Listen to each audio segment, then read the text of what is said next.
खसूसी इनकमान जनाब भतीजा रस्तेन सैयद मुराद अली शाह साहब को सलामी पेश करते हुए चबूतरे के सामने से गुजर रहे हैं। पहला दस्ता सैयद अब्दुल्ला शाह साहब,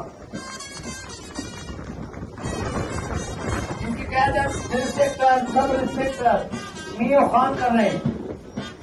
ये दशा भी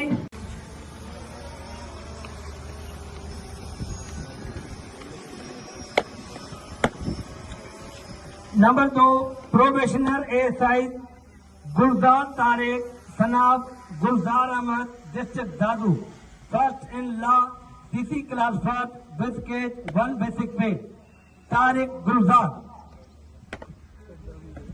चार्जेस हैं उस मद में तो ट्रेनिंग 5,000 रुपये दें तो मैं ऐलान करता हूँ कि ये दे देंगे और आपकी जो डिडक्शन है आपकी